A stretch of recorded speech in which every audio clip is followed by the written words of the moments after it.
this session, and good morning, students. Today we have a session on organic chemistry, which is general principle of organic chemistry. Just want to confirm before I start that am I audible to everybody? There is no communication problem in between.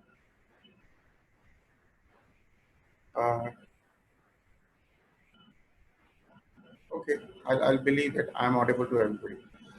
So let me start with the session where we will be discussing about the general principle, because the chemistry itself plays a very important role in GPAT exam. And if you look at this data, which was in GPAT 2018, there were total 30 questions were from chemistry. Means आपके जो total questions हैं उनका 20%, almost 20% is from chemistry. So it's very important for us to understand the basic concepts in the to understand this chemistry thing. In organic chemistry, let me introduce few more people into the group, and then we can start. Yeah. So in organic chemistry, there were only total 13 questions were there. And in physical pharmacology, there were total 15 questions were there. So it's a substantial amount of questions you were getting in the GPAT exam 2018. And from inorganic chemistry, there were 2 questions out of the total number of questions there. But my dear students, this is not the pattern. This is not the fixed pattern that you will get the question in this way. Like हमेशा organic chemistry कितने question आएंगे, physical कितने आएंगे. ऐसा कोई fixed pattern नहीं है. The chunk of this presentation, this slide is that chemistry cover almost like 20% of the total score which are there in the GPAT exam. So 30 question out of 125 is a substantial number of questions. So I request you all to please attend and pay attention and ask your queries, questions at any point in time to clear your doubts. I will give you the idea how to attempt the question very quickly, and we'll cover some of the questions which appears in previous exams topic wise. Like today, if I am reading some topic, general chemistry, तो हम लोग उसमें जो question पहले आए हैं हम उनके बारे में बात करेंगे. I will help you to know how to attempt those questions. ठीक है? Now let's begin with the topic itself. So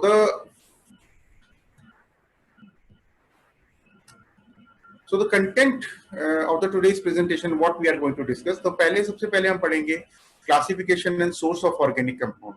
ये कंटेंट डिजाइन की गई है सारी प्रेजेंटेशन. ये फोकस्ड है आपके जीपेट सिलेबस जो शेयर किया गया आपके साथ. उस जीपेट सिलेबस के लाइन में ही सारा पूरा हम लोगों ने ये प्रोग्राम डिजाइन किया है केमिस्ट्री का. तो इसमें पहला है classification and source of organic compounds. क्या क्या क्लासिफिकेशंस होती हैं ऑर्गेनिक कंपाउंड्स की, उस पे लास्ट ईयर कुछ क्वेश्चंस भी आए थे which I will discuss in between. और सोर्सेज क्या है ऑर्गेनिक कंपाउंड की broadly. Then we will discuss about the very important aspect जो मोस्टली कवर किया जाता है, that is hybridization. What is hybridization? During the bond formation what exactly is happening, that is called hybridization. हम उस concept के बारे में समझेंगे. We will also discuss about sigma and pi bond which is formed during the hybridization. Then we'll discuss about the bond length, bond angle, bond energy. क्योंकि ये सारे जो कॉन्सेप्ट्स हैं bond and bond angle bond energy, ये जरूरी है समझने के लिए when you are planning any chemical reactions. तो बॉन्ड एंगल कितना है, बॉन्ड लेंथ क्या है, क्या क्या फैक्टर्स हैं जो इन बॉन्ड की प्रॉपर्टीज को, पैरामीटर्स को अफेक्ट करते हैं, तो हम उसके बारे में पढ़ेंगे.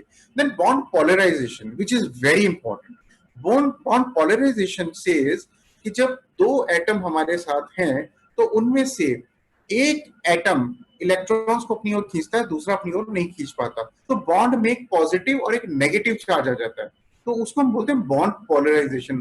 तो we will understand the concept of bond polarization, what are the factors which actually cause the bond polarization. Then हम लोग कुछ पोलराइज्ड बॉन्ड के बारे में पढ़ेंगे, like hydrogen bond, inductive effect, resonance effect, hyper conjugation and homolytic and heterolytic bond fusion. So ये सब basic concepts हम इन सब के बारे में पढ़ेंगे. जैसे जैसे हमारे लेक्चर्स आगे जाएंगे, we will grow in all these concepts and will give you a much deeper insight and one much deeper insight of the concepts of these other topics, right? Let's start with the classification. Very important to understand at the first place, because अगर आप organic chemistry पढ़ रहे हैं और आपको classification ही नहीं पता organic compounds की कैसे की जाती है, then it will be difficult for us to understand if somebody says something. So classification 2 तरह की होती है. देखिए कोई भी चीज होगी वो या तो स्ट्रेट चेन होगी या सर्कुलर होगी। अगर आप एक थ्रेड को लेते हैं तो उसमें आप दो ही पॉसिबल शेप बना सकते हैं, या तो आप उसे स्ट्रेट चेन रख सकते हैं जिसे हम ओपन चेन भी बोलते हैं, या आप उसे सर्कल कर सकते हैं, मतलब उसके दोनों एंड्स को आपने जोड़ दिया और वो सर्कल बन गया, या कोई साइक्लिक स्ट्रक्चर बन गई, या हम उसे रिंग स्ट्रक्चर भी बोलते हैं। ठीक है, तो ओपन चेन हमारी दो तरह की होती है, एक होती है स्ट्रेट चेन और एक होती है ब्रांच चेन।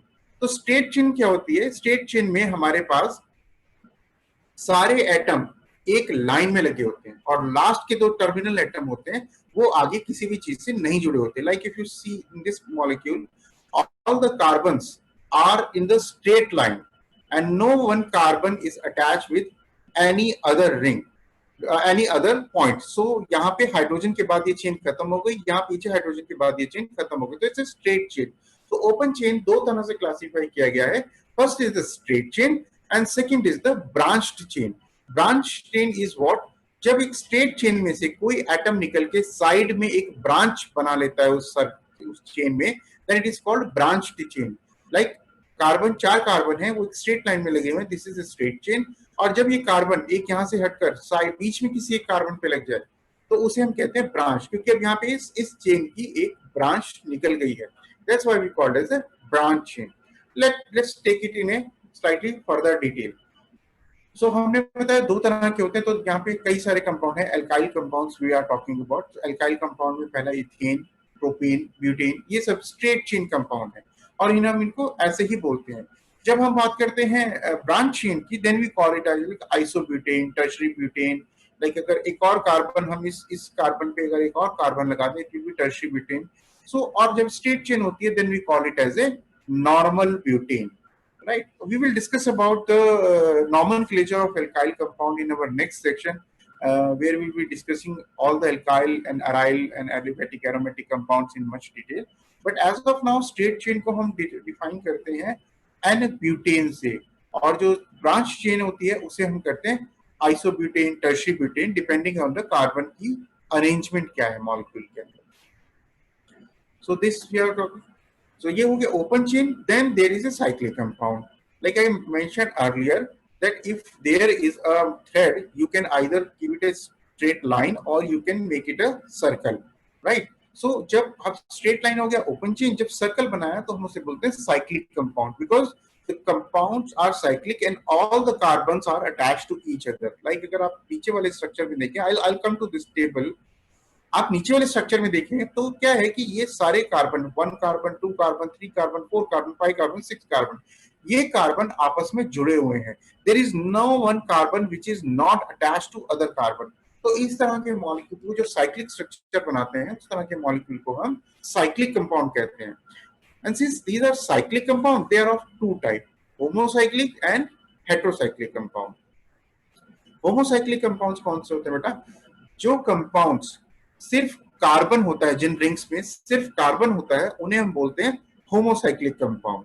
और जिन कंपाउंड्स में कार्बन के अलावा कोई और एटम भी होता है प्रेजेंट, ऑक्सीजन हो गया, नाइट्रोजन हो गया, सल्फर हो गया, they are called as heterocyclic compound. So heterocyclic compound, we have a complete topic to discuss about different heterocyclic compound. You will come to know more about that.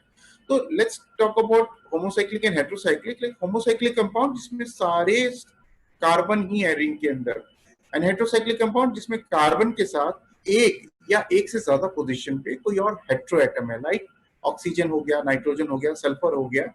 Normally यही तीन atoms होते हैं वो हेटेरोसाइक्लिक्स में होते हैं। अब homocyclic compound and heterocyclic compound can be further classified into aliphatic and aromatic compound. Aliphatic compound says जहां पे all the bonds are single bond और सैचुरेटेड बॉन्ड, एक दो बीच में अनसैचुरेशन हो सकते हैं, but most of the time these are saturated carbons. Aromatic compounds, what is the identification of aromatic compound? And you have this question, one question in last 2018 GPAT about the aromatic compound. I will discuss that in a bit. ये aromatic compounds को कैसे आप identify करोगे? इसमें alternate double bond और single bond होता है, like double bond, single bond, double bond, single bond, double bond. और aromatic compounds most of the time cyclic ही होते हैं, right? So all the aromatic compounds, they have single bond and double bond. And इनकी एक और पहचान है which will help you to understand when you are working in the lab that aromatic compound give a particular aroma. अगर आप aliphatic compounds को सुनने की कोशिश करोगे you will not get any smell out of it, but aromatic compound have smell in it. That's why it is called as aromatic. Aromatic words are formed by aroma. Aroma means Khushboo. So that's why these kind of compounds are called as aromatic compound, जहाँ पे alternatively single bond और double bond होता है. Heterocyclic compounds, मैंने आपको बताया था, they are also two type. These are alicyclic compound when there is no double bond or triple bond, and there are अच्छा heterocyclic compound, जब alicyclic compound की बात करते हैं, अगर एक डबल बॉन्ड है even then it's a alicyclic compound, because for aromatic compound you have alternate single bond, double bond. अब यहाँ डबल बॉन्ड नहीं है बट यहाँ पे एक हेट्रो एटम है, तो अगर हेट्रो एटम है we will consider it as a double bond. So this is also an aromatic compound.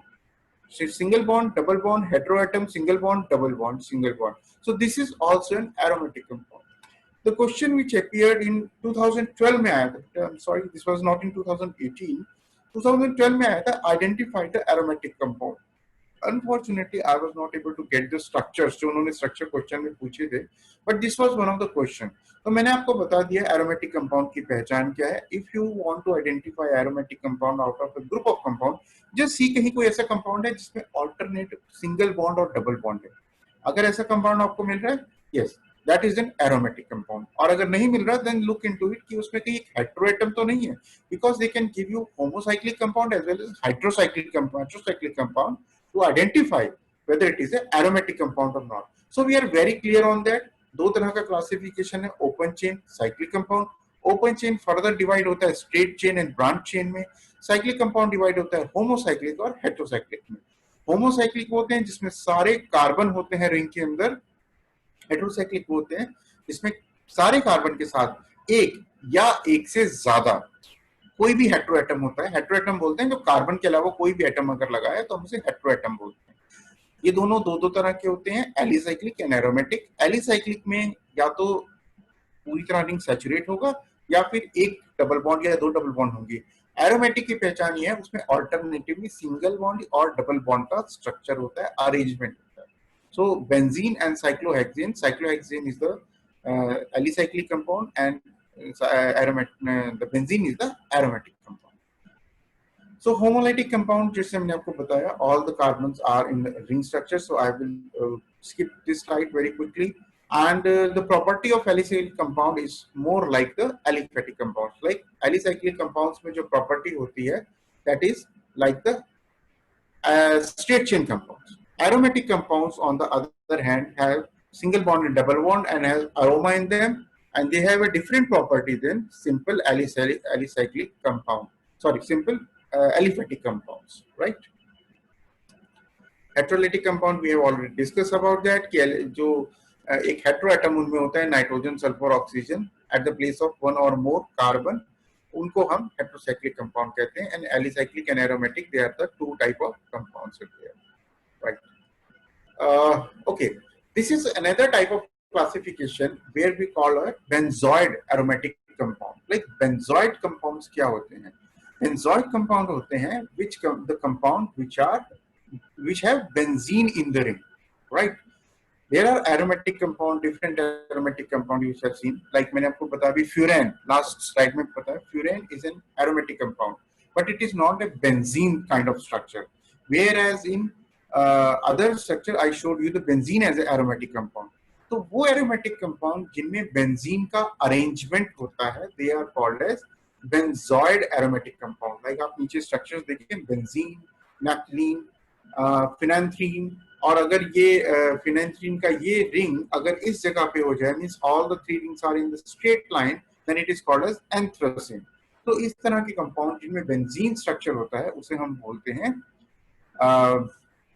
benzoid aromatic compound. और वो कंपाउंड जिनमें aromatic character तो है, because with the time we will learn about aromatic compound. जब हम पढ़ेंगे तो हम आपको बताएंगे what are the other characters like single bond, double bond. Single bond, double bond के arrangement के अलावा हमारे पास और कौन से फीचर्स हैं जिनसे हम पहचान सकते हैं कि ये aromatic compound है.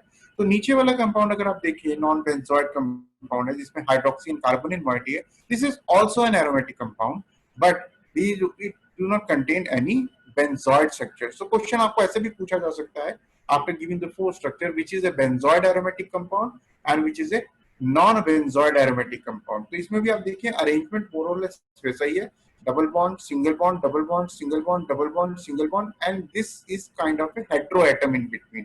It's not a heteroatom at the carbon place, but it is a carbonyl group. So we understand the carbonyl also can tautomer with the double bond and single bond. So we can consider it as a double bond here. And as I mentioned, जब हम aromatic compounds को detail में पढ़ेंगे तो मैं आपको कुछ और फीचर्स भी बताऊंगा, कुछ और टिप्स भी बताऊंगा कैसे आप पता करें एग्जाम के अंदर बैठकर कि कौन से कंपाउंड एरोमेटिक है और कौन से एरोमेटिक नहीं है. नाउ द पॉइंट इज, यहाँ पे we got one compound in 2018. उस पर एक क्वेश्चन आया था. Let me take the question in the next slide. What is the molecular formula of phenanthrene? तो मैंने आपको फिनेंथ्रीन का मॉलिक्यूलर फॉर्मूला यहाँ पे दिखाया है. There are 3 aromatic structure in the phenanthrene molecule, right? So exam में क्वेश्चन क्या था 2018 में, what is the molecular formula of phenanthrene? नीचे 3 ऑप्शंस हैं, C14H10, C12H10, C14H14 and C14H8. Now अगर आप स्ट्रक्चर देखिए, the first thing you need to do understand how much carbon are there. तो आप काउंट करेंगे carbon. Then how much hydrogen are there, तो फिर आप काउंट करेंगे हाइड्रोजन. अब ये 3 स्ट्रक्चर है. अगर मैं 5 रिंग का एक स्ट्रक्चर आपको दे दूं, then things will become more complicated for you. So what I did, I try to find out a way from the literature कि इनको कैसे हम लोग आइडेंटिफाई कर सकते हैं या कैसे हम इस फॉर्मूले को क्विकली कलेक्ट कर सकते हैं, क्या कैलकुलेट कर सकते हैं एग्जाम में. Because we don't have much time to spend on one question, so we need to understand the tricks. So यहाँ मैं आपको एक ट्रिक बताता हूँ इस तरह के क्वेश्चन को सॉल्व करने के लिए. For every extra ring use one fission, means 1-2 bond break होते हैं. आप इसके डिटेल में मत जाइए, आप नीचे का फॉर्मूला बस याद रखिए. 4 कार्बन ऐड होते हैं जब भी हम एक रिंग को ऐड करते हैं और 4 हाइड्रोजन ऐड होते हैं जब भी हम एक रिंग को एक रिंग में, लाइक बेंजीन से नैप्थलीन पे जब आएंगे तो बेसिकली बेंजीन से नैप्थलीन पे आएंगे तो हम 4 कार्बन ऐड कर रहे हैं. कैसे कर रहे हैं? 6 तो इसके पास थे ही, तो ये वाला कार्बन इन दोनों रिंग के लिए कॉमन हो जाएगा और ये 4 कार्बन इसमें एक्स्ट्रा ऐड हो जाएंगे, राइट? सो हम लोग 4 कार्बन इसमें ऐड कर रहे हैं. तो हमारा जो फॉर्मूला फाइनली फॉर्मूला बनता है कि जब भी हम एक रिंग को ऐड करेंगे इसके अंदर, तो formula should be added to the parent compound C4H2. आपको कुछ नहीं करना, जितनी बार रिंग रिपीट हो रहा है स्ट्रक्चर में उतनी बार इस फॉर्मूले को ऐड करते जाना है. Let me give you an example with this. Like benzene का फॉर्मूला होता है हमारा C6H6. नेफ्थलीन में एक रिंग बेंजीन में और ऐड हो गया, इसके बाद इसका फॉर्मूला बना C10H8. अब आप देखिए, अगर C6H6 में मैं C4H2 ऐड करता हूं, C4H2, तो C4 ऑलरेडी है, C10H2 ऐड करूंगा H8, तो एक रिंग ऐड किया, C4H2 ऐड किया, तो हमारे को नए मॉलिक्यूल का फॉर्मूला मिल गया. अब हम बात करते हैं फिनेंथ्रीन की. फिनेंथ्रीन में हम इस फॉर्मूले को दोबारा ऐड करते हैं. C10 में हम C4 ऐड करेंगे तो C14 बनेगा. H8 में हम 2 और ऐड करेंगे तो H10 बनेगा. तो फिनेंथ्रीन का फॉर्मूला क्या हुआ?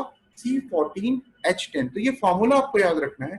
जितनी बार रिंग रिपीट होगा उतनी बार इस फॉर्मूले को आप उसमें ऐड करते जाइए. So the final answer for this compound was C14H10. So right answer was the C14H10.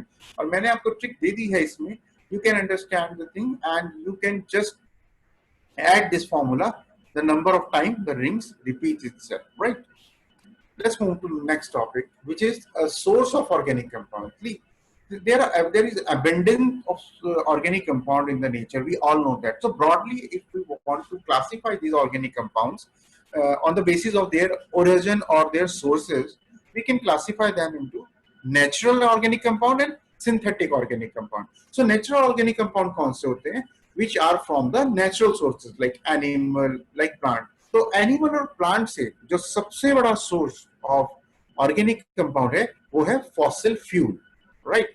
तो फॉसिल फ्यूल इज समथिंग जिससे कोई प्लांट और एनिमल डेड हो जाते हैं तो वो अर्थ क्रस्ट के अंदर दबते जाते हैं, उनके ऊपर और लेयर और लेयर और लेयर बन जाती है. And after thousands of year वो डिकम्पोज हो जाते हैं by the microbes which are present in the soil. उनको धीरे धीरे डिकम्पोज करता है and they become the biofuel. Like petroleum, like coal, like natural gas. ये जो पेट्रोलियम और पेट्रोल हम धरती से निकालते हैं, कोल है, ये they are basically the dead decayed animal and plant organism after एक स्लो बायोकेमिकल प्रोसेस, वो इन ऑर्गेनिक कंपाउंड्स में कन्वर्ट हो जाते हैं। So fossil fuel is nothing but it is a slow biochemical process of converting organic dead organism like plant and animal into petroleum, coal and natural gas. बाकी जो sources हमें animal और plant से मिलते हैं like protein, fats, carbohydrate, vitamin, ये हम सबको पता है कि हमें प्लांट से मिलते हैं और हम लोग इनको यूज कर सकते हैं, right? I am sorry for this,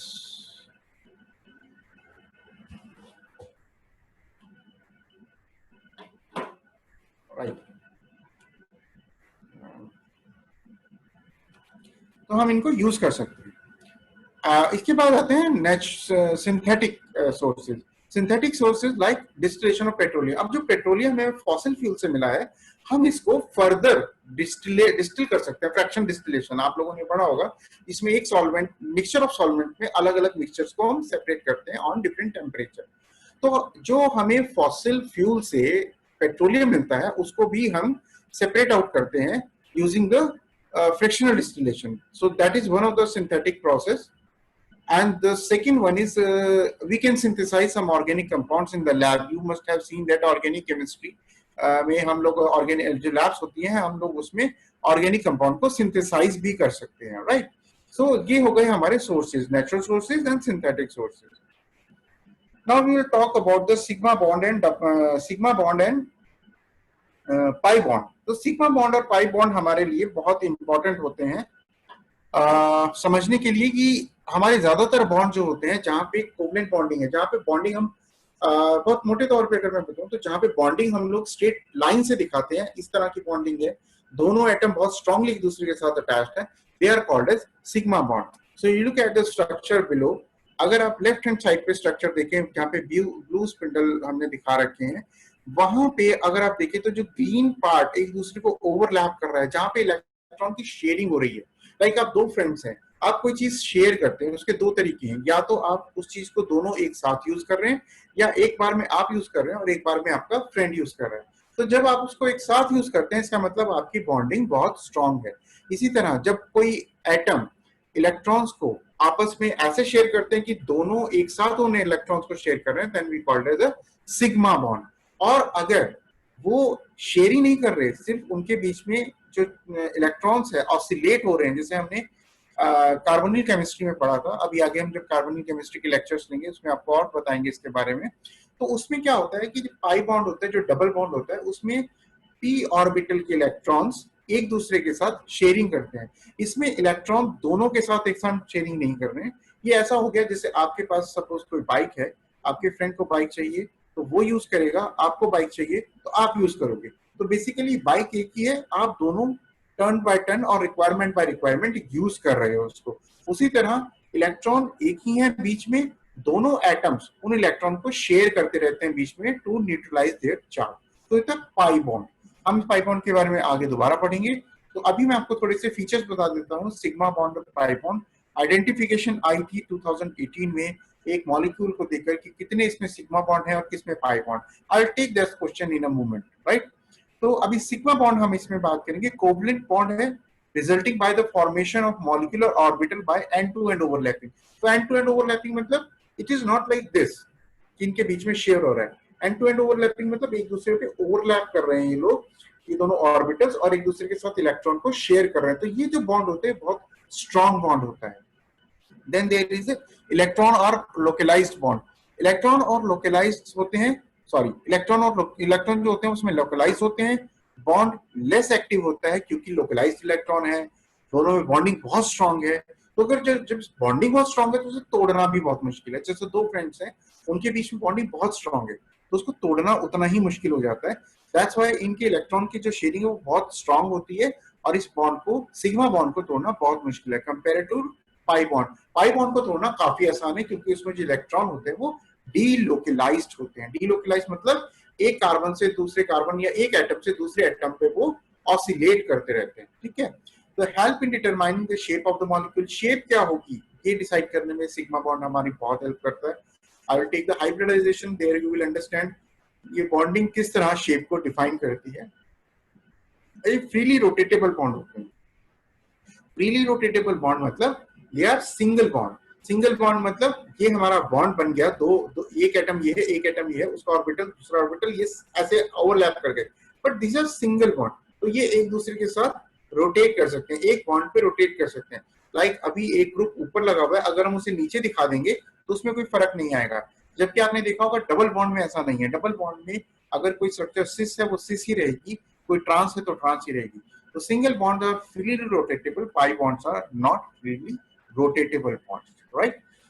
तो मैंने आपको सिग्मा बॉन्ड और पाई बॉन्ड के हेड टू हेड कंपैरिजन यहाँ पे बता दिया। तो इसमें आपको जो ये स्ट्रेट लाइन दिखाई दे रही है ब्लू कलर की कार्बन और ऑक्सीजन के बीच में, this is basically the sigma bond. और ये पाई ऑर्बिटल है, पाई ऑर्बिटल वो होता है जो सिग्मा के बाद आता है, sigma pi, sigma SPDF orbitals में। तो जो पाई ऑर्बिटल है वो कभी भी कोवलेंट बॉन्डिंग नहीं करता, तो उस केस में ये इलेक्ट्रॉन्स को शेयर करते हैं और इलेक्ट्रॉन डीलोकलाइज रहते हैं कार्बन और ऑक्सीजन के बीच में, ऑसिलेट करते रहते हैं, because they are electron cloud, they are not something which can be fixed at point.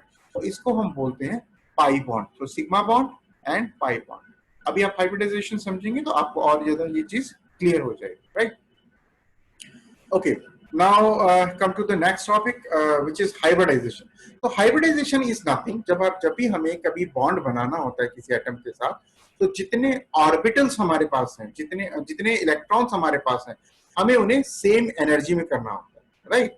जैसे अब आप हाथ देखें, हमारे हाथ की सारी उंगलियां डिफरेंट हैं, लेकिन अगर हमें इन उंगलियों से कुछ उठाना है तो ये आप फोल्ड करेंगे तो ये सारी उंगलियां एक बराबर हो जाएंगी। That only then you can hold anything properly, right? तो इसमें क्या है कि हाइब्रिडाइजेशन इज द कॉन्सेप्ट जहां पे आपको अगर 5 बॉन्ड बनाने हैं या 4 बॉन्ड, जैसे हम कार्बन के नीचे देखिए, कार्बन के हमें 4 बॉन्ड बनाने हैं, तो एस ऑर्बिटल में 2 इलेक्ट्रॉन्स अलग हैं, पी ऑर्बिटल में 2 इलेक्ट्रॉन्स अलग है, P X P Y, P Z हमारा खाली है। अब अगर हम बॉन्ड बनाना चाहें तो ये सारे इलेक्ट्रॉन, एस ऑर्बिटल के इलेक्ट्रॉन और पी ऑर्बिटल के इलेक्ट्रॉन अलग अलग एनर्जी लेवल पे होते हैं। एक यहाँ पे है, एस ऑर्बिटल यहाँ पे है, पी ऑर्बिटल यहाँ पे। तो अब हमें क्या करना है, हमें इनको सबको, एस ऑर्बिटल के इलेक्ट्रॉन्स को एक्साइट करा के इस स्टेज तक लेके आना है ताकि एस और पी ऑर्बिटल के इलेक्ट्रॉन हमारे सेम लेवल पे आ जाए। अब देखिए हमने उसको एनर्जी दी तो एस ऑर्बिटल का एक इलेक्ट्रॉन उठकर पी ऑर्बिटल में चला गया।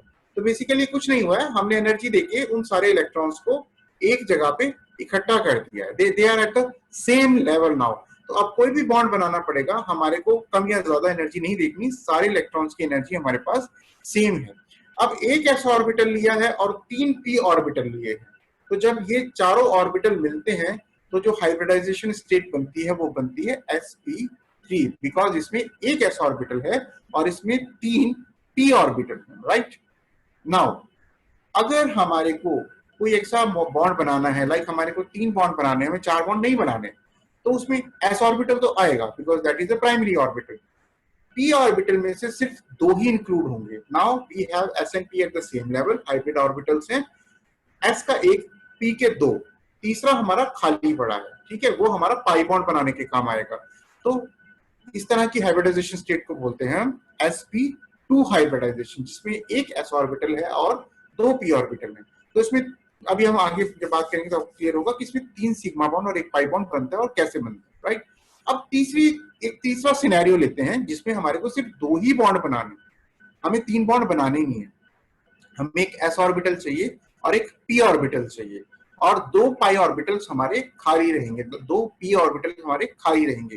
तो इस तरह की हाइब्रिडाइजेशन को हम बोलते हैं sp हाइब्रिडाइजेशन। लाइक जितने आपके ऑर्बिटल्स बॉन्ड बनाने में यूज हो रहे हैं उतने ही आपके s और p हाइब्रिडाइजेशन ऑर्बिटल होंगे, बाकी सारे ऑर्बिटल अनहाइब्रिडाइज्ड स्टेट में ही रहेंगे।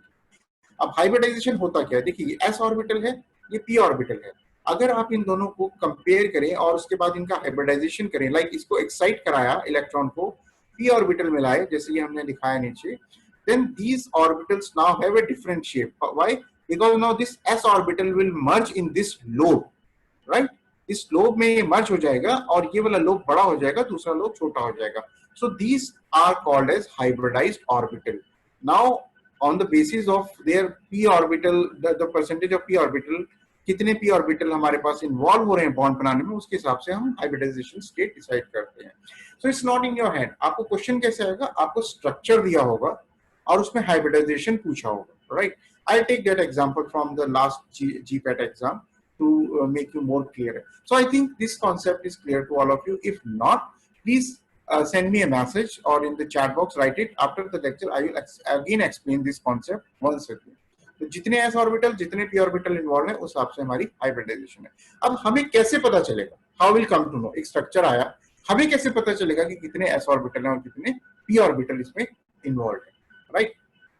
देखिए, वन थिंग वेरी इंपॉर्टेंट, जो हाइब्रिडाइज्ड ऑर्बिटल हैं they will always form sigma bond. Clear रख लीजिए अपने दिमाग में, आपको एक स्ट्रक्चर दिया है, उसमें कितने सिग्मा बॉन्ड हैं उतने ही आपके sp3 हाइब्रिडाइज्ड ऑर्बिटल, ठीक है। अगर उसमें सिग्मा बॉन्ड के साथ एक पाई बॉन्ड दिया है, लाइक कार्बन की बात अगर करें 4 बॉन्ड बनाता है, इसमें 3 तो दिए हैं सिग्मा बॉन्ड और एक दिया है पाई बॉन्ड। इसका मतलब जो सिग्मा बॉन्ड है वो तो sp जो वो तो हाइब्रिडाइज्ड ऑर्बिटल से बना है। जो पाई बॉन्ड है, जो पाई बॉन्ड होता है कार्बोनिल में, डबल बॉन्ड होता है, उसमें पाई और सिग्मा होता है, जो पाई बॉन्ड है वो हमेशा अनहाइब्रिडाइज्ड ऑर्बिटल से बना है।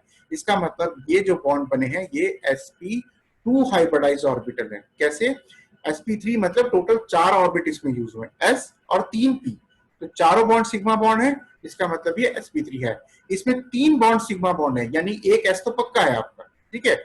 अब 3 में से एक s तो हो गया, 2 p बचे, तो ये sp2 हाइब्रिडाइज्ड है क्योंकि इसके अंदर 3 बॉन्ड सिग्मा बॉन्ड से बने हैं। अब होते कितने हैं, 4, 3 बन गए हमारे p orbitals, sp orbitals. Now चौथा हमारा डबल बॉन्ड बनाएगा। Same if you go for the this compound जिसमें sp हाइब्रिडाइजेशन है, इसमें एक सिग्मा बॉन्ड है और 2 पाई बॉन्ड बनते हैं, यानी कि एक s ऑर्बिटल और एक p orbital, so it is called as sp hybridization. Let me take a question from GPAT 2018 which will make you further clear किस तरह के क्वेश्चंस कैसे आते हैं और हमें कैसे आइडेंटिफाई करना है, राइट। तो question which appeared in that exam is appropriate hybridization scheme for the C atom, कि कार्बन एटम की हाइब्रिडाइजेशन ही पूछी जाती है ज्यादातर और इसी की सबसे ज्यादा स्टडी भी की गई है। अदरवाइज हाइब्रिडाइजेशन बाकी एटम्स की भी होती है। Atom in a molecule of CH3CH2H, so basically this is a carboxylic acid and let me show you the structure of this compound। अगर हम इसे बॉन्ड, अच्छा एक चीज ध्यान रखिए, जब भी आप हाइब्रिडाइजेशन का क्वेश्चन कर रहे हैं, open up the molecule, like don't try to see the hybridization in the molecule the way it is written in the question. Try to expand the structure by making the bond, all the bonds, right। अब आपसे पूछा गया question क्या है कि ये जो carbon है और ये जो कार्बन है, ये दोनों कौन सी हाइब्रिडाइजेशन स्टेट में है। अब मैंने आपको एक बहुत सिंपल फॉर्मूला बताया था which is not written in the book और which is not the conventional way, but आपके एग्जाम में इतना टाइम नहीं है आपके पास कि आप कन्वेंशनल वे से जाएं। तो आपके पास ये है कि आप पहले देख लें ये कार्बन कितने सिग्मा बॉन्ड से अटैच है, मतलब कितने डायरेक्ट बॉन्ड से अटैच है या कितने सिंगल बॉन्ड इसने बना रखे हैं, राइट। अब इस कार्बन ने बनाए हैं हमारे पास 1 carbon, 2 carbon, 3 carbon, 4 carbon, right. इसने बना रखे हैं 4 सिंगल एटम और 4 सिग्मा बॉन्ड। तो इसका हाइब्रिडाइजेशन स्टेट क्या हुआ, मैंने आपको बताया था जहां पे 4 बॉन्ड बनते हैं उसमें एक s होता है और 3 p होते हैं, तो इसका हाइब्रिडाइजेशन हो गया हमारा sp3। अब अगर हम आंसर में देखें हमारे पास 3 ऑप्शंस हैं जिसमें sp3 है, ये कार्बन, ओके, तो वी आर डन। सी हमारा ऑप्शन नहीं है। अब कार्बन, अगर ये कार्बन देखें तो इसने 3 सिग्मा बॉन्ड बना रखे हैं, 1, 2 और 3। मैंने आपको बताया था जहाँ डबल बॉन्ड होता है वहाँ एक सिग्मा बॉन्ड होता है और एक पाई बॉन्ड होता है। जहाँ ट्रिपल बॉन्ड होता है वहाँ एक सिग्मा बॉन्ड होता है और 2 पाई बॉन्ड होते हैं। डबल बॉन्ड और ट्रिपल बॉन्ड में 2 सिग्मा बॉन्ड कभी नहीं होते, ठीक है। तो इस कार्बन ने हमारे बेसिकली बना रखा है 3 सिग्मा बॉन्ड, 1, 2, 3 और एक पाई बॉन्ड। अगर आप पिछला रेफर करें तो मैंने आपको बताया था अगर 3 सिग्मा बॉन्ड है इसका मतलब इसमें 3 ऑर्बिटल इन्वॉल्व हैं, s, एक s और 2 p, sp2। और जो बचा हुआ तीसरा ऑर्बिटल p ऑर्बिटल है, क्योंकि p के 3 ऑर्बिटल्स होते हैं, sp2 ऑलरेडी हाइब्रिडाइज कर चुके हैं, उन्होंने सिग्मा बॉन्ड बना दिया। पाई ऑर्बिटल जो हमारा बचा है that will form the pi bond, जिसकी वजह से कार्बन और ऑक्सीजन के बीच में हमारा डबल बॉन्ड है। तो इसका मतलब ये हमारा sp3 हो गया, ये हमारा sp2 हो गया, क्योंकि इसने 3 सिग्मा बॉन्ड बनाए हैं, 3 हाइब्रिडाइज बॉन्ड बनाए हैं और 3 हाइब्रिडाइज बॉन्ड में एक s हो गया और 2 p हो गए। तो sp3 तो हमारा एग्जैक्टली स्ट्रक्चर क्या हो गया, 4 sigma bond, hence sp3, 3 sigma bond, मैंने आपको बताया 3 सिग्मा बॉन्ड, एक ये वाला सिग्मा बॉन्ड इसका भी काउंट होगा और इसका भी काउंट होगा, 3 सिग्मा बॉन्ड और एक पाई बॉन्ड, तो ये हमारा हो गया sp2 स्ट्रक्चर। अगर हम जाएं वापस आंसर में तो हमारा जो आंसर निकलेगा that will be sp3 hybridize पहला कार्बन, sp2 hybridize second carbon, right? Okay, so this was the question and I hope you can attempt now the question. आपको इसमें प्रैक्टिस करनी पड़ेगी, it's not like you have seen this question and you can attempt any question after that. You have to do the practice. आपको अलग अलग questions उठाने होंगे, आपको अलग अलग क्वेश्चंस पे स्टडी करना होगा कि कैसे है वो होते हैं, कैसे उनकी हाइब्रिडाइजेशन हम लोग चेक करते हैं, राइट? अभी हम बात करते हैं बॉन्ड लेंथ की। अब हम बात करेंगे बॉन्ड पैरामीटर। तो ये hybridization was a very important concept, that's why I spend more time on this in the today's lecture. अगर टॉपिक में कोई डाउट है, just let me know, we can explain it in a different way, maybe you will understand in that way also. But the important thing is, मैंने आपको question बता दिया है किस तरह के क्वेश्चन आते हैं, you have to practice those questions from internet or from your notebook, any from anywhere. Like bond length, अब हम बात करेंगे बॉन्ड पैरामीटर। बॉन्ड लेंथ कुछ नहीं है, दो एटम है उनके बीच की कितनी लेंथ है उसे बॉन्ड लेंथ कहते हैं। अब बॉन्ड लेंथ मेजर कैसे करते हैं? जो दोनों एटम्स हमारे हैं उनका जो न्यूक्लियस है, वैसे भी आपको पता है जो एटम होता है सर्कल की शेप में बनाते हैं, और दो अगर सर्कल्स हैं उनके बीच का डिस्टेंस हमें देखना है तो हम उनके न्यूक्लियस का डिस्टेंस देखेंगे, उनके रेडियाई का डिस्टेंस देखेंगे, कितना न्यूक्लियस ये है, कितना न्यूक्लियस ये है, और उनके बीच में कितना डिफरेंस है, ठीक है? तो उसी तरह हम एटम्स में देखते हैं, दोनों एटम्स के न्यूक्लियस के बीच में कितना डिफरेंस है, क्योंकि बाहर तो इलेक्ट्रॉन घूम रहे हैं और इलेक्ट्रॉन कोई फिक्स पाथ में घूमते नहीं, तो हम कह नहीं सकते कि ये न्यूक्लियस है, ये इलेक्ट्रॉन है, तो ये इसका इतना ऑर्बिटल है, नहीं, क्योंकि इलेक्ट्रॉन्स हमेशा अनइक्वल पाथ या अनआइडेंटिफाइड पाथ में घूमते हैं। तो हमें डिस्टेंस जो है न्यूक्लियस, इस एटम का ये न्यूक्लियस, इस एटम का ये न्यूक्लियस, दोनों के बीच का कितना डिस्टेंस है, that is bond length, right? Bond length जो दो एटम की होती है, that is the distance covalent radii between two atom, इसको हम करते हैं पिकोमीटर में मेजर। तो आपको क्वेश्चन ये आ सकता है कि 3 स्ट्रक्चर दिए हुए हैं, उसमें कैसे पता करोगे किसका बॉन्ड लेंथ ज्यादा है, किसका बॉन्ड लेंथ कम है? तो there are factors which we talk about, ठीक है? बॉन्ड लेंथ तो आप समझ जाएंगे, दो न्यूक्लियस है, बीच का डिस्टेंस बॉन्ड लेंथ है। अब बॉन्ड लेंथ में कौन सी ज्यादा है कौन सी कम है, उसको समझने के लिए हमारे को 2 चीजों को समझना जरूरी है कि अगर हम बॉन्ड ऑर्डर की बात करें, बॉन्ड ऑर्डर होता है बेटे, जैसे अगर कार्बन ने 3 बॉन्ड बनाए हैं तो बॉन्ड ऑर्डर उसका 3 हुआ, कार्बन ने 4 बॉन्ड बनाए, बॉन्ड ऑर्डर 4 हुआ, कार्बन ने 2 बॉन्ड बनाए हैं, कार्बन ने आपस में 2 बॉन्ड बनाए हैं तो उनका बॉन्ड ऑर्डर 2 हुआ। तो आपने जैसे देखा सी ट्रिपल बॉन्ड सी, तो उसमें कार्बन का बॉन्ड ऑर्डर 3 है। तो बॉन्ड ऑर्डर जितना बढ़ता जाता है बॉन्ड लेंथ उतनी कम होती रहती है। जैसे मैंने आपको बताया ट्रिपल बॉन्ड की बॉन्ड लेंथ सबसे कम है, डबल की उससे ज्यादा है, सिंगल की सबसे ज्यादा है। आप इसको ऐसे भी देख सकते हो कि अगर आप एक चीज को दो पीसीज हैं आपके पास किसी वुड के या किसी चीज के, आप उनको जितनी ज्यादा फोर्स से खींचते हो एक दूसरे की तरफ वो उतना पास आते रहते हैं। सिंगल बॉन्ड में फोर्स कम है, डबल बॉन्ड में फोर्स और ज्यादा है, ट्रिपल बॉन्ड में 3 गुना फोर्स हो गया, it is a triple times force हो गया, तो बॉन्ड और जो ऑब्जेक्ट्स हैं एटम्स हैं वो और पास आ गए। तो जैसे जैसे आप बॉन्ड बढ़ाते जाओगे वैसे वैसे वो एक दूसरे के क्लोज आते जाएंगे, क्योंकि सिंगल बॉन्ड में सिर्फ सिग्मा बॉन्ड का फोर्स है, डबल बॉन्ड में सिग्मा बॉन्ड और पाई बॉन्ड का फोर्स है, और ट्रिपल बॉन्ड में एक सिग्मा बॉन्ड और 2 पाई बॉन्ड का फोर्स है। तो बेसिकली 3 बॉन्ड फोर्स लगा रहे हैं दोनों एटम पे, तो वो उतने क्लोज आते रहेंगे। तो अगर आपको स्ट्रक्चर आ जाती है single bond, double bond, triple bond, इसमें से किसकी बॉन्ड लेंथ सबसे कम है, ट्रिपल बॉन्ड की बॉन्ड लेंथ सबसे, आपको सिर्फ नंबर ऑफ एटम गिनना है। अब पॉइंट ये है कि बात आ जाती है कि यार सिंगल बॉन्ड ही दिए हैं लेकिन हमें पता नहीं अब हमारे को कैसे डिसाइड करना है, क्योंकि हमें तो सिंगल डबल ट्रिपल पता था। तो उसके लिए बेटा हम दोनों एटम्स की इलेक्ट्रोनेगेटिविटी देखते हैं, राइट? अगर इलेक्ट्रोनेगेटिविटी किसी एटम की ज्यादा है, लाइक आपको CF, Cl, CBr, Ci दे दिया, अगर इलेक्ट्रोनेगेटिविटी ज्यादा है तो बॉन्ड लेंथ कम है। ऑब्वियसली इलेक्ट्रोनेगेटिविटी क्या है? इलेक्ट्रॉन को अपनी ओर खींचने की क्षमता, power to attract the electron toward my side. तो अगर ये दो एटम है और इनकी इलेक्ट्रोनेगेटिविटी काफी ज्यादा है तो ये एक दूसरे की तरफ खींचेंगे। अगर इलेक्ट्रोनेगेटिविटी कम है तो इतने फोर्स से नहीं खींचेंगे। तो जितनी ज्यादा इलेक्ट्रोनेगेटिविटी एटम की बढ़ती जाएगी उतना ज्यादा बॉन्ड लेंथ कम होती जाएगी। इसीलिए मैंने फॉर्मूला आपको डायरेक्ट ले दिया, electronegativity is inversely proportional to the bond length.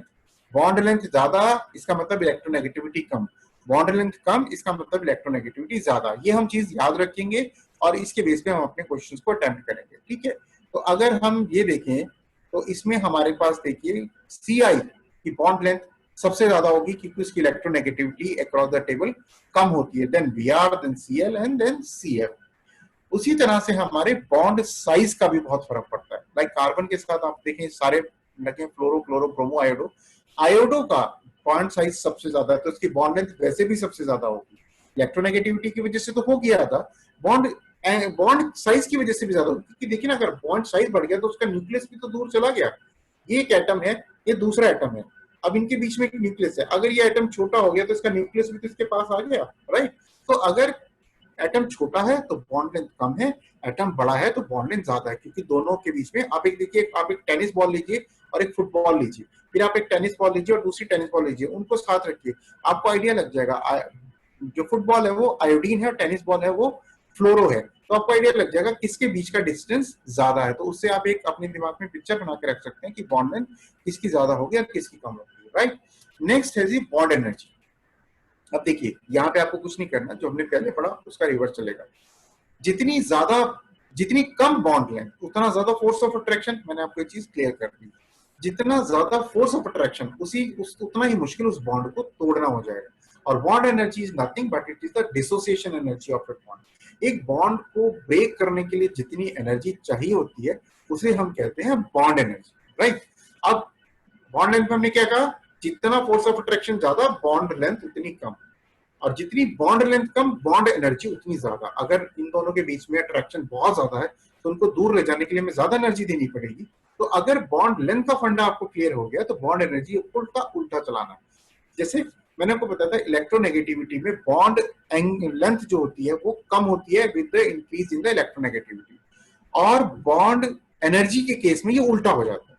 जितनी ज्यादा आपकी बॉन्ड एनर्जी होती है और जितनी ज्यादा आपकी इलेक्ट्रोनेगेटिविटी होती है उतनी ज्यादा आपकी बॉन्ड एनर्जी होती है। तो इस केस में बॉन्ड एनर्जी में electronegativity directly proportional to the bond energy, right. तो ये हमारे पास फंडा क्लियर हो गया। लेंथ है, लेंथ का भी मैंने आपको भी क्लियर कर दिया कि जितनी ज्यादा लेंथ उतनी कम बॉन्ड एनर्जी, जितनी कम लेंथ उतनी ज्यादा बॉन्ड एनर्जी। तो इस तरह से अगर आप इसे याद रखेंगे तो एग्जाम में आपको क्वेश्चन करना बहुत आसान हो जाएगा। Bond order same, carbon carbon single bond, bond energy कम क्योंकि उनकी बॉन्ड लेंथ ज्यादा होती है। डबल बॉन्ड में बॉन्ड लेंथ कम हो जाती है, एनर्जी बढ़ जाती है। ट्रिपल बॉन्ड में बॉन्ड लेंथ और कम हो जाती है, एनर्जी और बढ़ जाती है। तो बेसिकली आपको देखो बेटा कुछ नहीं करना है, आपको सिर्फ ये ध्यान देना है कि आपको जो दो मॉलिक्यूल दिए हैं जिनके बीच में आपको बॉन्ड पैरामीटर स्टडी करना है, आपको सिर्फ ये देखना है कि उनके बीच में जो बॉन्ड है वो स्ट्रांग है या नहीं है। अगर बॉन्ड स्ट्रांग है तो बॉन्ड लेंथ कम होगी, अगर बॉन्ड स्ट्रांग नहीं है तो बॉन्ड लेंथ ज्यादा होगी। अगर बॉन्ड स्ट्रांग है तो बॉन्ड एनर्जी ज्यादा होगी क्योंकि उसको ब्रेक करने के लिए आपको ज्यादा एनर्जी चाहिए एंड वाइस वर्सा, ठीक है। तो ये आपके दो बॉन्ड पैरामीटर हो गए। Let's move to the third parameter which is bond angle. Again this is very important to understand क्योंकि कई बार दो क्वेश्चंस आ जाते हैं इसमें, किसका बॉन्ड एंगल ज्यादा होगा, किसका बॉन्ड एंगल कम होगा, ठीक है। तो bond angle is simply is nothing but it is the bond between the two it is the angle between the two bonds or bond and electron pair। like इसके पास अगर electron pair यहाँ पे होता, hydrogen ना होता, तो उसके बीच का एंगल या दोनों बॉन्ड्स के बीच के एंगल को हम बॉन्ड एंगल बोलते हैं।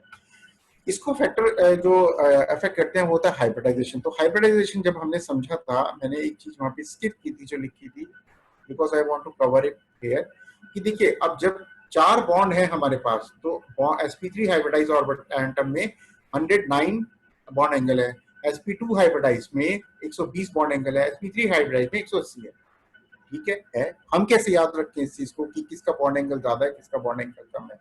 तो आप एक चीज को यही समझिए, अगर हाइब्रिडाइजेशन में s कैरेक्टर ज्यादा है तो बॉन्ड एंगल ज्यादा है, राइट। कैसे, अगर आप इसको देखें sp3 हाइब्रिडाइज में एक s और 3 p है, यानी s कैरेक्टर 25% ऑफ हाइब्रिडाइजेशन है, राइट। 75% p ऑर्बिटल है, s ऑर्बिटल 25% है, तो बॉन्ड एंगल 109 है। अगर आप sp2 में जाते हैं तो इसमें टोटल s कैरेक्टर जो है वो 33% है और p कैरेक्टर 66% है। लाइक 100 को आप 3 में डिवाइड करेंगे तो 33 एक 33 s है और p जो है वो 66। अब यहाँ s 33 है और यहाँ s 25 है, तो बेसिकली ये s कैरेक्टर बढ़ गया, हाइब्रिडाइजेशन में s कैरेक्टर बढ़ गया तो बॉन्ड एंगल भी बढ़ गया। अगले में s 50% है टोटल का और p 50% है, यहाँ बॉन्ड एंगल और बढ़ गया। तो आपको कुछ याद नहीं रखना है इसमें, आपको सिर्फ याद रखना है कि अगर हाइब्रिडाइजेशन में एस कैरेक्टर बढ़ रहा है तो बॉन्ड एंगल बड़ा होगा, अगर एक्स कैरेक्टर कम है तो बॉन्ड एंगल छोटा होगा। अब बात आती है अगर एटम के पास लोन पेयर है, अभी जो ऊपर एग्जांपल दिया उसमें तो एंगल है, अगर लोन पेयर है तो जैसे भी आपको मैंने बताया मीथेन का जो होता है बॉन्ड एंगल 109 होता है, और अमोनिया जिसमें एक लोन पेयर है, 3 बॉन्ड है लाइक मीथेन, चौथा जो हाइड्रोजन है वो रिप्लेस्ड है नाइट्रोजन पे बॉन्ड इलेक्ट्रॉन से। तो अगर इलेक्ट्रॉन्स हैं यहाँ पर और बॉन्ड एंगल नहीं, बॉन्ड नहीं है तो इसका बॉन्ड एंगल छोटा हो जाएगा, क्योंकि ये इलेक्ट्रॉन इस हाइड्रोजन के इस बॉन्ड के इलेक्ट्रॉन को रिपेल करेंगे। तो ये जो थोड़ा सा बॉन्ड जो हाइड्रोजन कार्बन हाइड्रोजन बॉन्ड है वो नाइट्रोजन हाइड्रोजन केस में थोड़ा सा अंदर की तरफ मूव कर जाएगा, क्योंकि इलेक्ट्रॉन्स जो है वो इस बॉन्ड को थोड़ा सा अंदर की तरफ पुश करेंगे बिकॉज ऑफ नेगेटिव चार्ज। तो इस केस में आपका जो बॉन्ड एंगल है कम हो जाएगा। यानी कि अगर बॉन्ड है वर्सेस लोन पेयर है तो लोन पेयर में हमेशा बॉन्ड एंगल कम होता है। सिमिलरली इलेक्ट्रोनेगेटिविटी, अगर इलेक्ट्रोनेगेटिविटी ज्यादा है तो बॉन्ड एंगल कम होगा, और इलेक्ट्रोनेगेटिविटी कम है तो बॉन्ड एंगल ज्यादा होगा, राइट। सो ये तो हमने पढ़े bond parameter. Now come to the bond polarization. अब पोलराइजेशन क्या होता है, जैसे हमने अभी पढ़े कि बॉन्ड एंगल होता है, बॉन्ड लेंथ होती है। अब बॉन्ड लेंथ, बॉन्ड एंगल और बॉन्ड पैरामीटर के अलावा एक और चीज होती है बॉन्ड पोलराइजेशन, जिसमें मैंने आपको बताया था कि दो एटम आपस में अटैच्ड हैं, ठीक है। लाइक वाटर का मॉलिक्यूल एग्जांपल मैंने आपको दिया है, यहाँ पे दो मॉलिक्यूल अटैच हैं, एक मॉलिक्यूल ऑक्सीजन, एक मॉलिक्यूल सॉरी एक एटम ऑक्सीजन एक एटम हाइड्रोजन। अब ऑक्सीजन क्योंकि ज्यादा इलेक्ट्रोनेगेटिव है हाइड्रोजन से तो वो इलेक्ट्रॉन्स को थोड़ा सा अपनी तरफ खींच लेगा, और ऑक्सीजन पे एक नेगेटिव चार्ज आ जाएगा। हाइड्रोजन क्योंकि उसने इलेक्ट्रॉन दिए दिए डेफिशिएंट है बॉन्ड में तो उसके ऊपर स्लाइटली पॉजिटिव चार्ज आ जाएगा। Same goes with the carbonyl compound. Carbonyl chemistry अगर आपने पढ़ी हो तो उसमें बताया था कि ऑक्सीजन पे पार्शियल नेगेटिव चार्ज और कार्बन पे पार्शियल पॉजिटिव चार्ज होता है। तो जब किसी बॉन्ड के अंदर इस तरह का नेगेटिव पॉजिटिव पोल फॉर्म होता है या बनता है तो उस तरह के बॉन्ड्स को हम बोलते हैं polarized bond. Polarized is nothing but the poles, इसमें एक नेगेटिव पोल है, पॉजिटिव पोल है, that's why it is called as polarized. And ये बॉन्ड है that's why polarized bond. Fajans एक साइंटिस्ट था जिसने एक रूल दिया था कि अगर साइज ऑफ एनायन यानी नेगेटिव चार्ज एटम का साइज बड़ा है और पॉजिटिव चार्ज एटम का साइज छोटा है तो the polarization will be greater.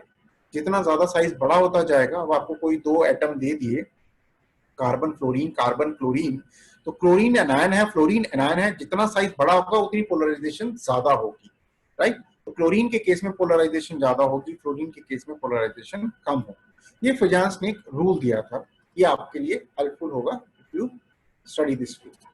Now हम अब डिफरेंट टाइप के पोलराइज्ड बॉन्ड के बारे में बात करेंगे, जैसे हाइड्रोजन।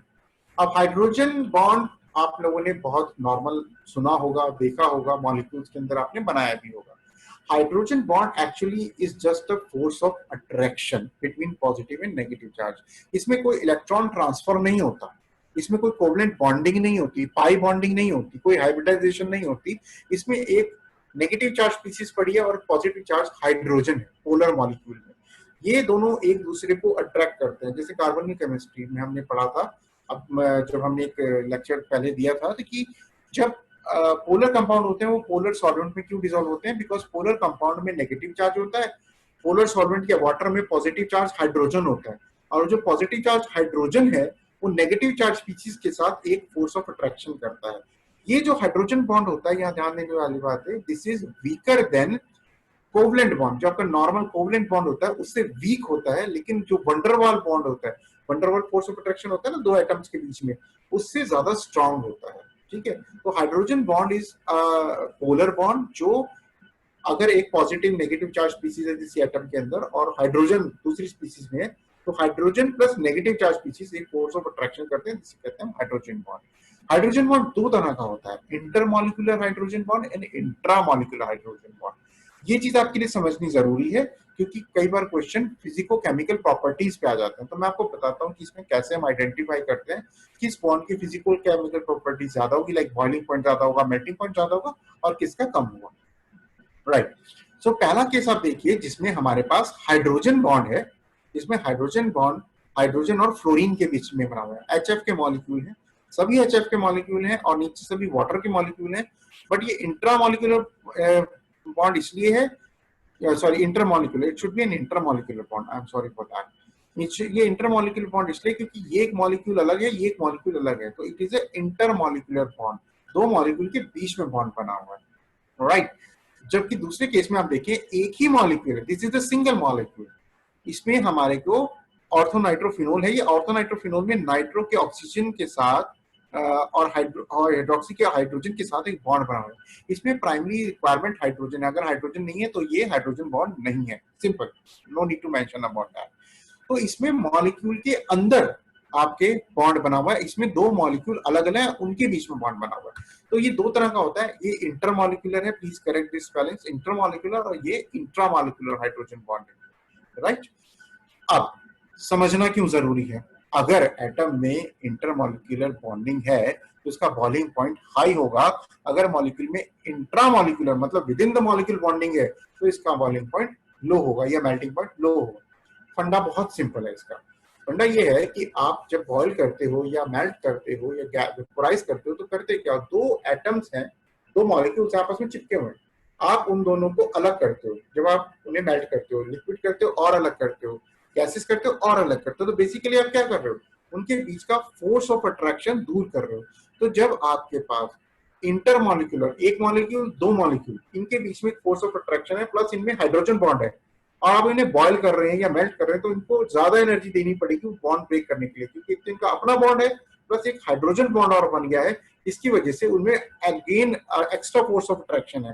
तो मैंने आपको भी बताया कि ज्यादा फोर्स ऑफ अट्रैक्शन है तो बॉन्ड एनर्जी ज्यादा है, तो आपको एनर्जी ज्यादा देनी पड़ेगी, तो इनका एनर्जी ज्यादा देने की वजह से इनका बॉइलिंग पॉइंट और मेल्टिंग पॉइंट हाई हो जाएगा। अब हम दूसरा केस लेते हैं, ये एक मॉलिक्यूल है, ये दूसरा मॉलिक्यूल है, हाइड्रोजन बॉन्ड इसके बीच में है, हाइड्रोजन बॉन्ड इसके बीच में, लेकिन इन दोनों के बीच में कोई हाइड्रोजन बॉन्ड नहीं है, इन दोनों के बीच में कोई हाइड्रोजन बॉन्ड नहीं है, ये हाइड्रोजन बॉन्डिंग सिर्फ आपस अपने ही आपस में बना रहे हैं।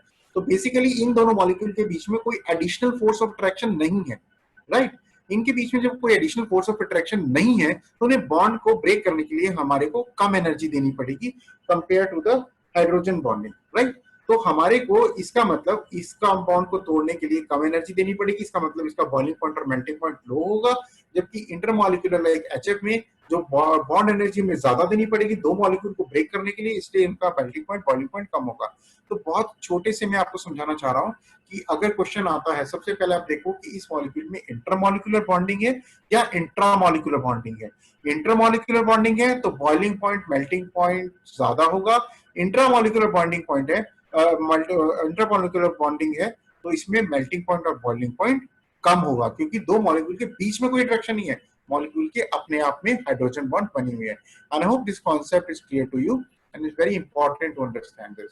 Inductive effect, next type of polarized bond is inductive effect. Inductive effect कुछ नहीं होता बेटा, जैसे हम बात करते हैं इलेक्ट्रोनेगेटिविटी की, और अगर आप इलेक्ट्रोनेगेटिविटी को समझ जाते हैं तो आप काफी ऑर्गेनिक केमिस्ट्री समझ चुके हैं अब तक।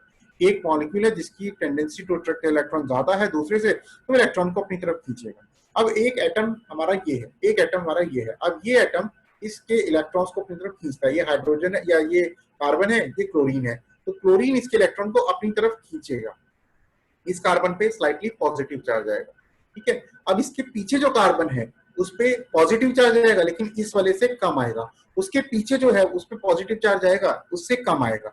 ये ऐसे होता है जैसे कई सारे लोग लाइन में खड़े हैं, आप एक को धक्का देते हो, या जैसे आप डोमिनोज खेलते हो, उसमें कई सारे डोमिनोज आप एक लाइन में लगाते हो, उसको एक को धक्का देते हो, जैसे जैसे वो पीछे जाते रहते हैं, अगर उनका फोर्स ऑफ अट्रैक्शन डिसिपेट होता जाए तो जो लास्ट में पहुंचता है उसे सबसे कम फोर्स ऑफ मतलब अटैक मिलता है। या आप चार दोस्त आपके लाइन में खड़े हैं, आप आगे वाले को धक्का दोगे तो वो गिरेगा, उससे पीछे वाला गिरेगा, पीछे वाला, जब तक लास्ट तक पहुंचेगा शायद वो गिरेगा भी नहीं, क्योंकि वो फोर्स जो डिस्टेंस के साथ जो है कम होता जा रहा है। इंडक्टिव इफेक्ट सिर्फ यही है। इंडक्टिव इफेक्ट में क्या है, अगर क्लोरीन एक कार्बन चेन से इलेक्ट्रॉन खींच रहा है तो इस कार्बन पे पॉजिटिव चार्ज है, ठीक है, इस पे इसके पीछे जो कार्बन लाइक इस पे डेल्टा पॉजिटिव चार्ज है, इसके पीछे जो कार्बन है उस पे डेल्टा डेल्टा पॉजिटिव चार्ज होगा, यानी इससे कम होगा, उसके पीछे जो कार्बन है उस पे delta delta delta positive charge होगा, लेकिन इन दोनों से कम होगा। तो जैसे जैसे डिस्टेंस बढ़ता जाएगा डेल्टा पॉजिटिव चार्ज कम होता जाएगा, और एक टाइम आएगा जब वो पॉजिटिव चार्ज आएगा ही नहीं, मतलब क्लोरीन का कोई इफेक्ट उस बॉन्ड पे होगा ही नहीं।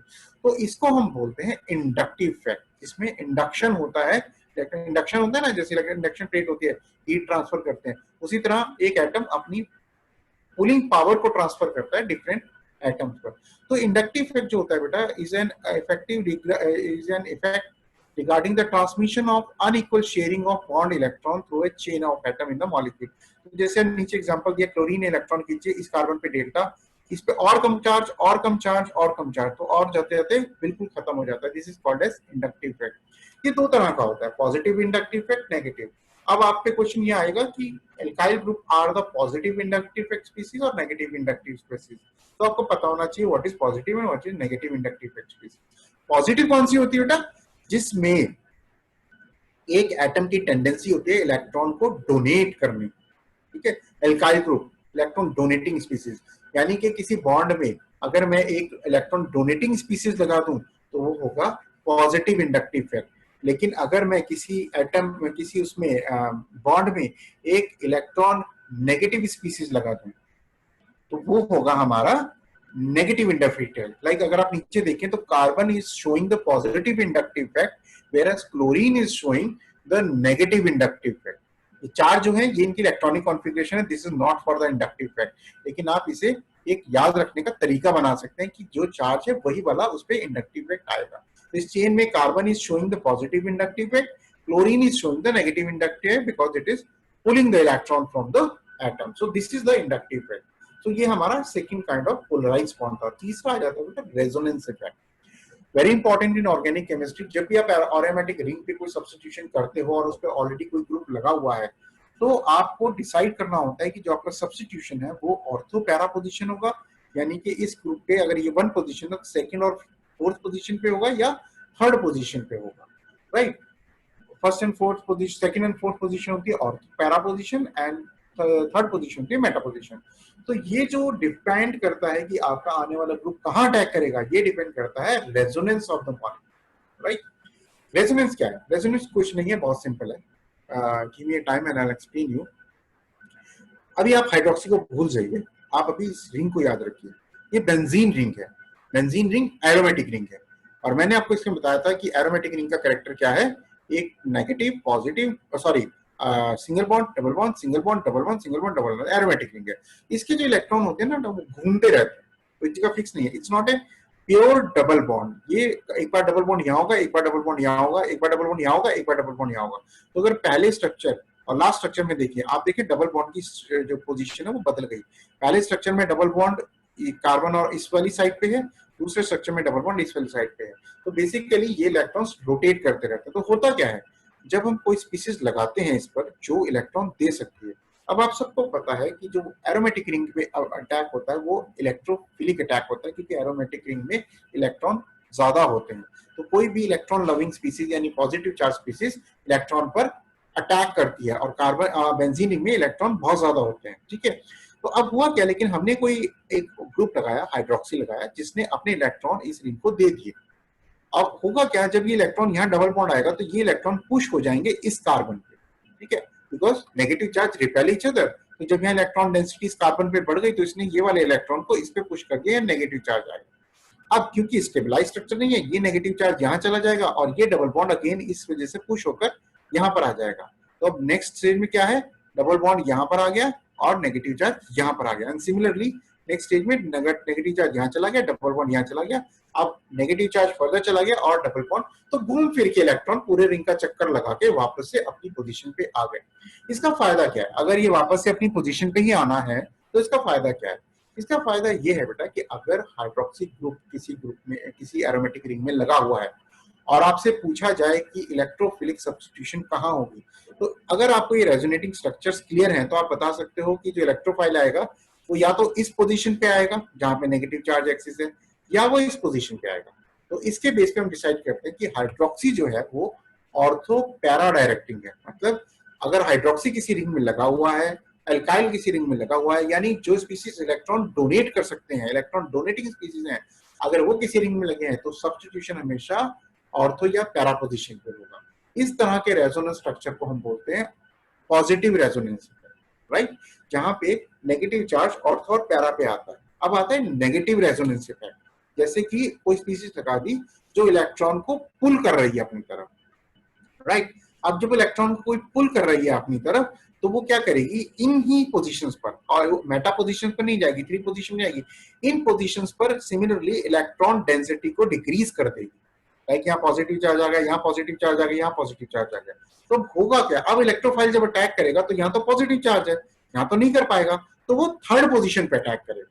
तो जितने भी इलेक्ट्रॉन विड्रॉइंग ग्रुप होते हैं वो मेटा पोजीशन पे अटैक करते हैं। तो इसमें क्वेश्चन कैसे आ सकता है, हाइड्रोक्सी लगा हुआ है, आपको 3 स्ट्रक्चर दे दी, जिसमें एक स्ट्रक्चर ऐसी है जिसमें मेटा पोजीशन पे सब्स्टिट्यूशन है, आपसे पूछा जाएगा कि इनमें से कौन सी स्ट्रक्चर हाइड्रोक्सी ग्रुप की नहीं है, तो आप बहुत क्लियरली रेजोनेटिंग स्ट्रक्चर के हिसाब से बता सकते हैं। अगर हाइड्रोक्सी लगा है तो सब्स्टिट्यूशन सेकंड या फोर्थ पोजीशन या सिक्स्थ पोजीशन पे होगा, यानी ऑर्थो और पैरा पोजीशन पे होगा। अगर नाइट्रो या इलेक्ट्रॉन विड्रॉइंग ग्रुप लगा है तो सब्स्टिट्यूशन हमेशा मेटा यानी थर्ड पोजीशन पे होगा। ठीक है, तो ये रेजोनेटिंग इफेक्ट होता है मॉलिक्यूल का। Again it is a kind of a polarized bond effect, right. Now the last topic which we are going to discuss is the hyperconjugation.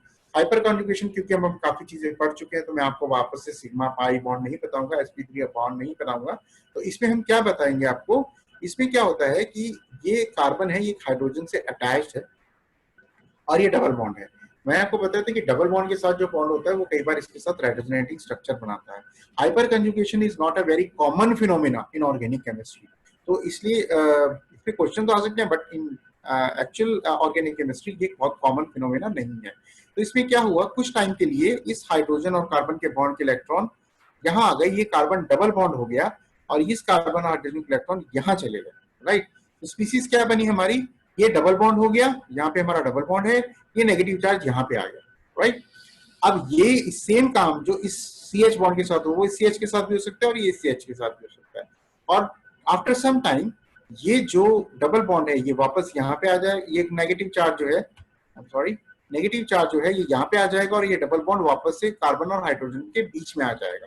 तो कुछ टाइम के लिए कार्बन और हाइड्रोजन के बीच में जो अट्रैक्शन होता है वो तो रहता है, लेकिन उनके बीच का बॉन्ड खत्म हो जाता है because of some resonating structure. इसको अगर मैं ऑर्बिटल्स के फॉर्म में दिखाना चाहूँ तो this is the orbital form, ये हाइड्रोजन कार्बन के बीच का बॉन्ड है।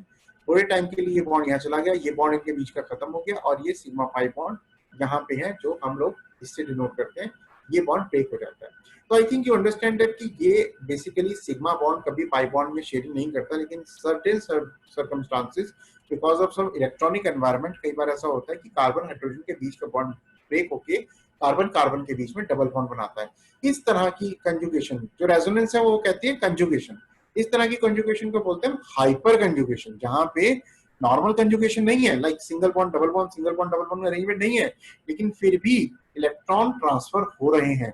इस तरह की सिचुएशन को बोलते हैं हाइपर कंजुगेशन और नो बॉन्ड रेजोनेंस, क्योंकि इसमें एक टाइम ऐसा आता है जब कार्बन और हाइड्रोजन के बीच में कोई बॉन्ड नहीं बन रहा, तो इस तरह की स्ट्रक्चर को बोलते हैं नो बॉन्ड रेजोनेंस। और hydrogen bond not completely detach, ये पूरी तरह डिटैच नहीं होता, थोड़े टाइम के लिए इलेक्ट्रॉन डीलोकलाइज्ड हो जाता है। ठीक है बेटा, तो हमने पढ़ लिया हाइड्रोजन बॉन्ड, हमने पढ़ लिया इंडक्टिव इफेक्ट, हमने पढ़ लिया रेजोनेंस इफेक्ट, हमने पढ़ लिया कंजुगेशन इफेक्ट। ये चारों इफेक्ट जो होते हैं ये आते हैं अंडर पोलराइज्ड बॉन्ड के। बहुत क्विकली हम अपना लास्ट टॉपिक उठा रहे हैं, heterolytic fusion and heterolytic fission and homolytic fission.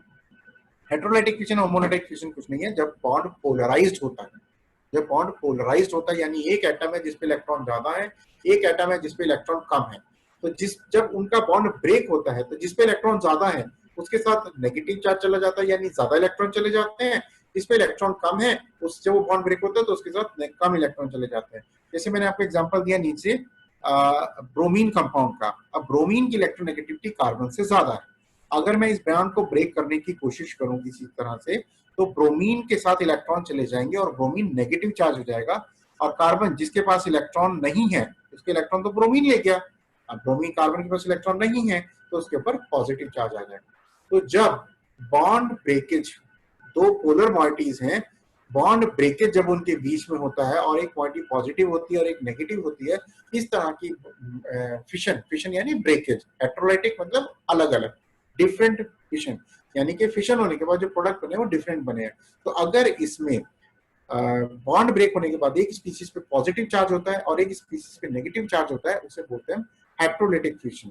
और होमोलाइटिक फिशन क्या होता है, जब दोनों एटम्स की इलेक्ट्रोनेगेटिविटी सेम होती है, like chlorine Cl2 ClCl, oxygen O2, अगर O2 के बीच का बॉन्ड ब्रेक करोगे और Cl का, क्योंकि दोनों एटम्स की इलेक्ट्रोनेगेटिविटी सेम है, तो ये दोनों एक एक इलेक्ट्रॉन लेकर अलग हो जाएंगे। ऐसा नहीं है कोई इलेक्ट्रॉन एक एटम दोनों इलेक्ट्रॉन लेकर अलग होगा, एक एक इलेक्ट्रॉन ये लोग शेयर कर लेंगे, क्योंकि दोनों की इक्वल पावर है।